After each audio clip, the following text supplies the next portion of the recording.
Welcome back. As I said last time, we will continue with the Einstein theory of relativity and my own concept of relative motion in space. In my previous movie, I explained why, in my opinion, there is a big flaw in the generally approved model. I've tried to prove that the idea of time dilation being caused by constant velocity is against the laws of relativity and breaks the symmetry of relative motion. Today, I want to go one step further and explain the relativity using time-space diagrams. But first, let me tell you once more about the main assumptions of special relativity, which are being used as well by me in my attempt to create a unified model of relative motion. As I said in the previous movie, everything in the universe is in some kind of motion and moves through space in some direction and with some velocity. If the velocity of a moving object is constant and doesn't change in time, frame of that object can be treated as stationary one. From the perspective of a stationary object, it's the universe which moves around it, while from the perspective of stationary universe, it's the object which moves inside it. In both cases, the symmetry of velocities has to be maintained. If for stationary object the universe is moving at 100 km per second, then for stationary universe this object has to move with the same speed. But if we want to speak about the relative velocity of two moving objects, then we have to consider directions of their motions. If objects are moving in the same direction, their velocities are being subtracted from each other. If objects move with the same speed, they will appear to each other as stationary.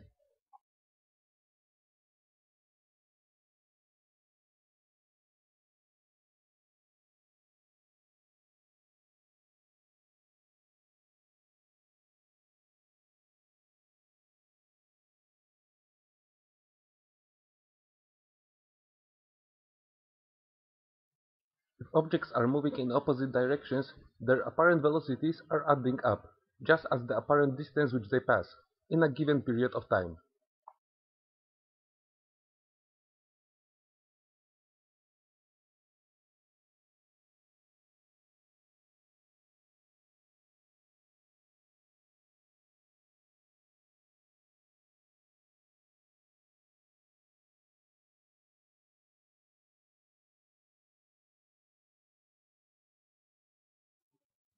There is only one velocity which is constant in all possible frames.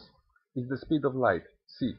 The fact that photons appear to move with the same speed, no matter what the velocity of light source, causes a lot of confusion among the scientific society and leads to many disagreements between the scientists. After spending some time on internet forums where I tried to discuss my controversial ideas, I learned that everyone tries to understand the special relativity in his own way. Although according to most official sources, time dilation due to constant velocity should cause definitive effects, twin paradox, many people with proper education seems to claim that those effects have to be apparent, relative, and that both twins will age at the same rate if we exclude the influence of acceleration and gravity. And this is exactly what I've tried to say in last movie. Time might appear to flow at different rate in moving frames, but this is not a definitive effect, as time flow remains in fact the same in all frames, which move at constant speed, no matter how fast. But let's go back to the constant speed of light and its consequences. For everyone who starts to learn about relativity, the fact that light moves always with the same speed in all directions appeared to be insane. But I'll try to make it as easy to swallow as I can, by showing you the Doppler's effect. You see, even if from the perspective of a stationary source of light, photons are moving in all directions with the same speed, someone who's observing the motion of that light source will be able to tell that its motion is in fact related with the motion of light, and that the light source is in fact chasing or moving away from the photons which it emits. This is how the motion of a light source looks like from the perspective of a stationary observer. This effect is known as Doppler's effect. Remember it, as I will use it frequently in this movie.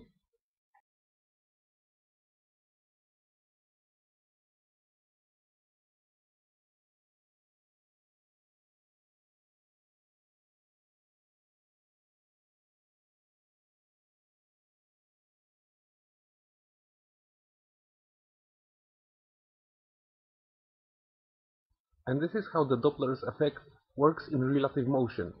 Here you can see the motion of a light source from the perspective of a stationary source of light.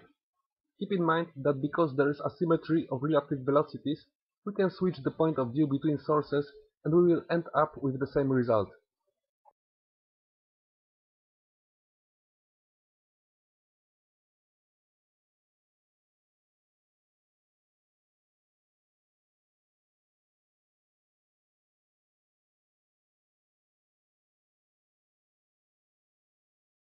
Now I want to show you how the Doppler's effect is connected with the rate of apparent time flow in moving frames and how it depends on the direction of motion. Keep in mind that all those effects are just apparent and that the actual time flow remains the same in all frames.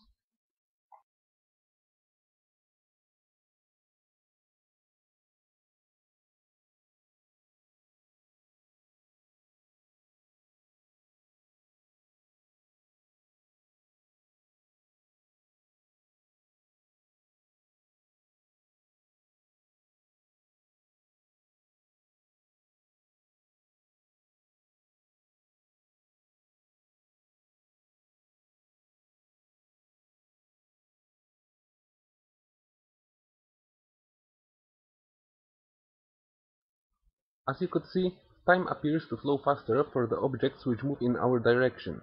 For objects which are moving away from us, time appears to flow slower. This is how works the time dilation due to Doppler's effect. Now let's see how we can use this knowledge to explain the twin paradox scenario, in which one twin goes to a journey to a distant star, spends there some time and comes back to Earth. Let's forget for now about the acceleration and gravity fields and focus on the directions of motion with constant velocity.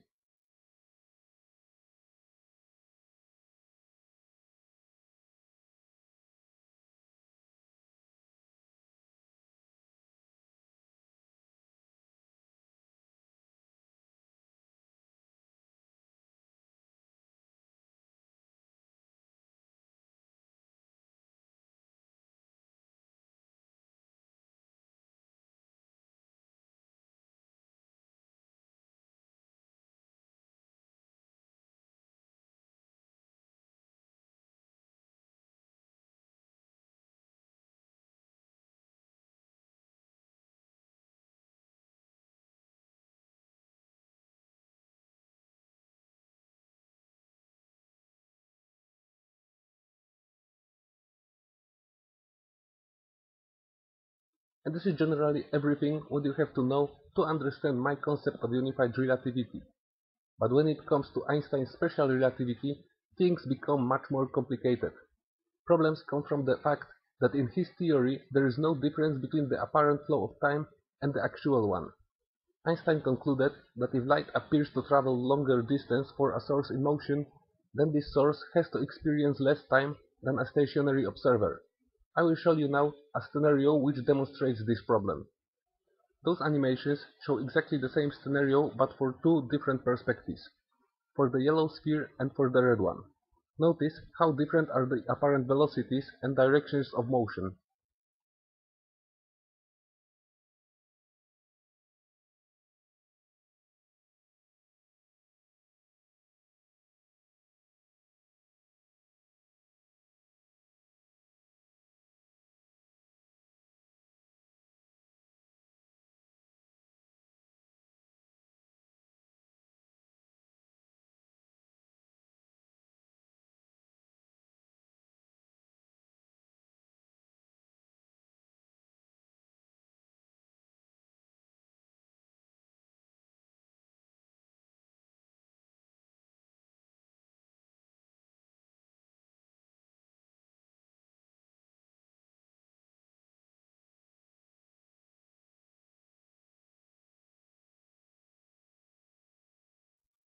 If I would use special relativity to explain this scenario, I would have to assume that for the stationary red sphere, time is flowing slightly slower for the yellow sphere and much slower for the blue sphere on top. However, for the stationary yellow sphere, time is slowed down by the same amount for red and blue spheres. And everything what has to be done to fix this issue is to tell that the difference of time flow rate is just apparent and doesn't affect the actual timeline of events. To show you how significant difference it makes, I will now use a time-space diagram, which is the primary tool of all the scientists who deal with relativity. As I said in the beginning, speed of light is the only definitive and constant velocity which exists in the universe. But the most important aspect of this property is the fact that this value is the objective way to describe the reality, as from the speed of light we can derive the primary units of time and space. This is how it works. Yellow arrows represent the light which moves with constant speed of c through space. Horizontal red axis represents the distance in space which is being passed by photons in time, which is represented by vertical blue axis. The best way is to arrange this diagram in such way that units of time and space are based on the c. So here light is passing 1 unit of space in 1 unit of time. If we will place this diagram in the fourth dimension of scale, we will have to begin from the primary units of time-space in quantum mechanics, which are Planck's length and Planck's time. In the macro scale we can use light years, but in both cases we can use the same diagram. Okay, now let's use this diagram to represent the scenario which I showed you not so long ago. Let's begin from the perspective of stationary yellow sphere and assume that relative velocity of red and blue spheres is equal to 25% of c.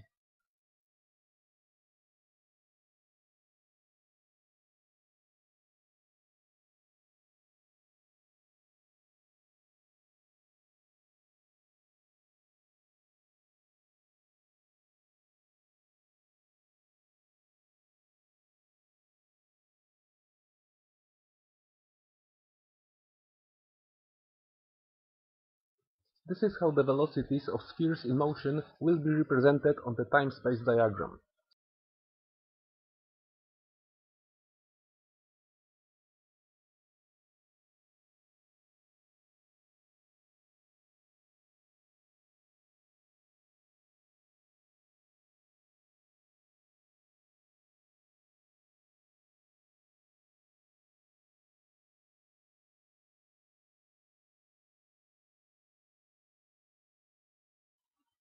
Because in this particular case, yellow sphere is treated as a stationary observer, its location in space doesn't change in time. This is why it is placed along the blue axis of time. Because red and blue spheres are moving in opposite directions, their paths have to be placed on different sides of the red space axis. I hope that you are still able to follow my explanations, as now I will use the same diagram to show you the relative velocities observed from the perspective of stationary red sphere.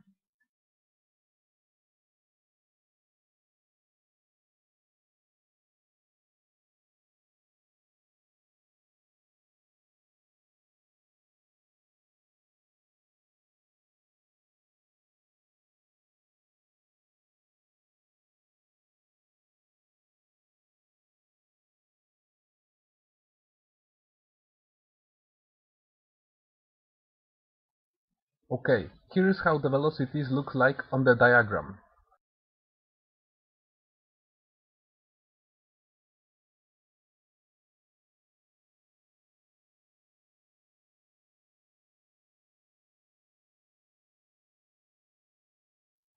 As you might guess, stationary red sphere has to be placed now on the blue axis, as its position in space doesn't change in time from its perspective.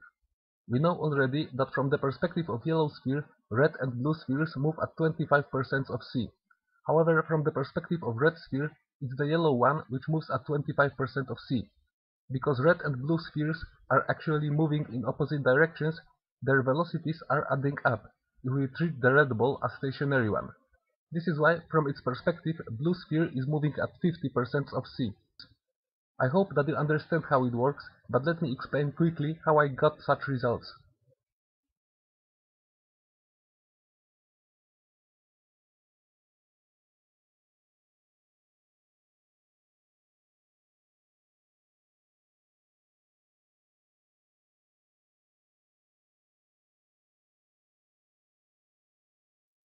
As you might notice, in this operation I don't change the speed of light and work only with the velocities which are smaller than constant c. As for each observer, light is moving with the same speed in all directions. However, everything what moves slower than light will undergo the Doppler's effect and move in relation to its light. Funny that while I overcame this problem by simply keeping the yellow arrows intact, Einstein used a completely different solution.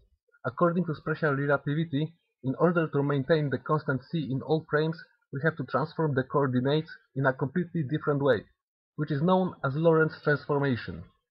This is how the Lorentz transformation affects the time-space coordinates for objects in motion. I'll begin from objects moving with the same speed and will gradually increase the velocity of one of the objects which move in relation to each other. Notice what will happen with the grid.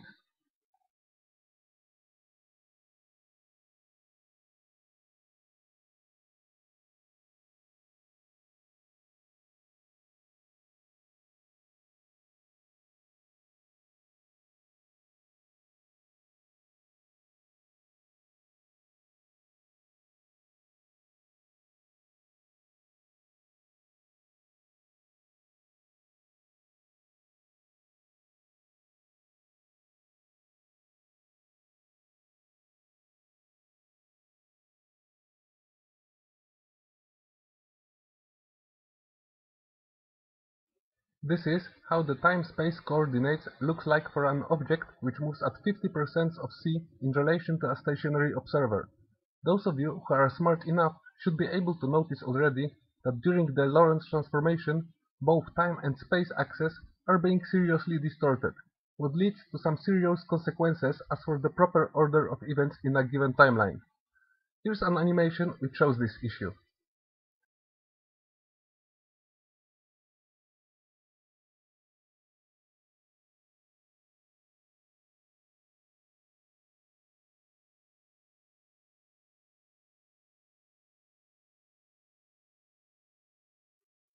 Now let's use the special relativity to represent my scenario in which blue ball appears to move at 50% of c in relation to a stationary red sphere. After the Lorentz transformation, we will end up with something like this. And now let's consider the fact that in my scenario all three spheres pass next to each other exactly in the middle of timeline.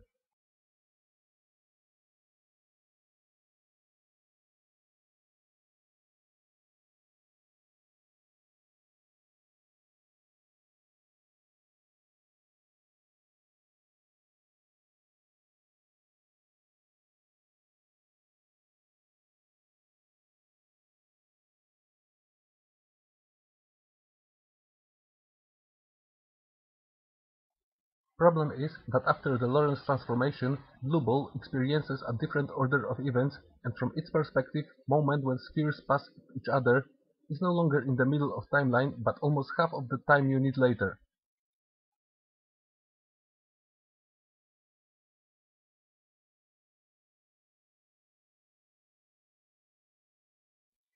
However, my animation shows clearly that all three spheres pass next to each other at the same moment of time. This is why I figured out a much easier solution which will allow us to maintain the proper order of events in all the frames, both stationary and those in motion. Here's how the time-space looks like in my concept of relativity if we will include the event on the timeline. Let's begin from the perspective of stationary yellow ball.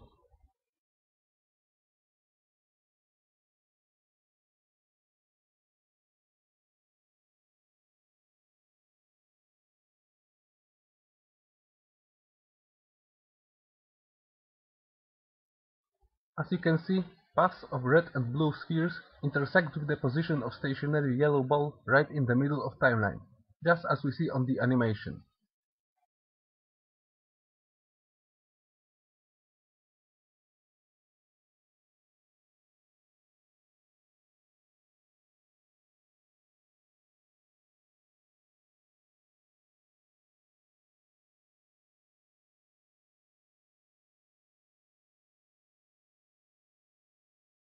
And now let's try to describe the same scenario from the perspective of stationary red ball using my own model of relativity. To make it, I simply have to boost, skew, the path of spheres until red ball won't become stationary, perpendicular to the space axis.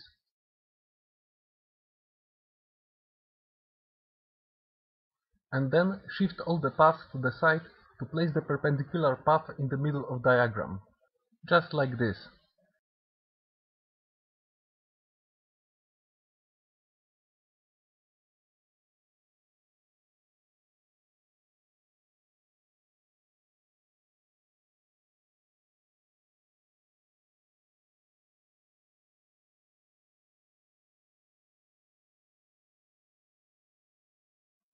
As you can see, paths of yellow and blue spheres are still crossing the position of red sphere right in the middle of timeline, so proper order of events is being maintained in all frames.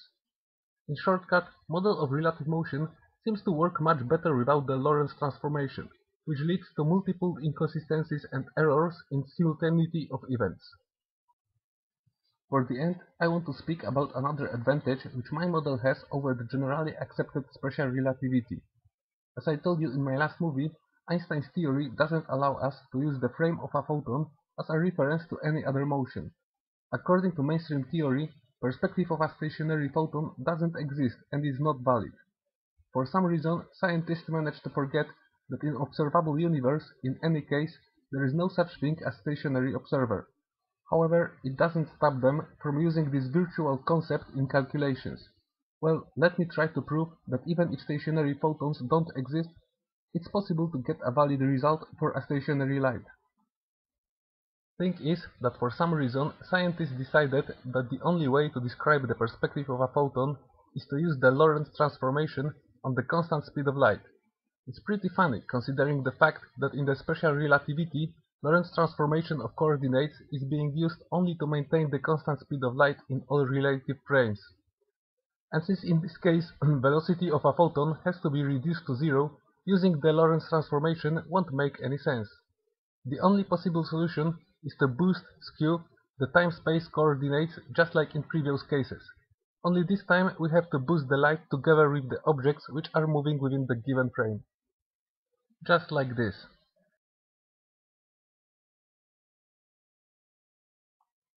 And this is the result which, just like before, remains valid in 100% for all the frames.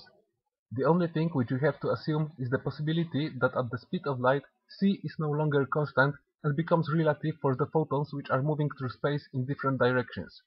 For example, in this case, the time-space diagram shows that if two photons are moving in opposite directions, then from the perspective of a stationary light, second photon will appear to move at 200% of c.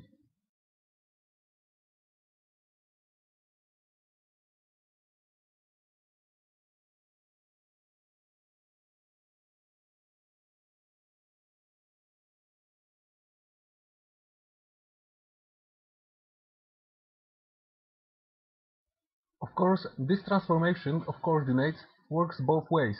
The only thing is to keep in mind that photons emitted from different sources don't make the same light.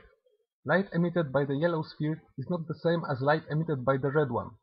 And we have to switch the perspectives between the sources to get valid results. In each case, after boosting the coordinates to light, stationary source will appear to move at 100% of c in the direction opposite to emitted photon.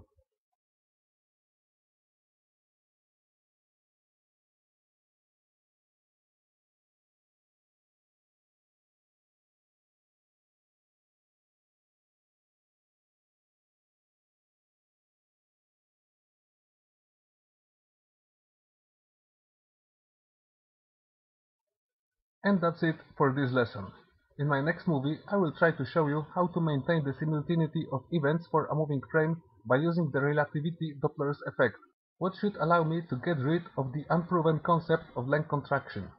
I'll leave you with an animation which shows what I mean. Class dismissed for today.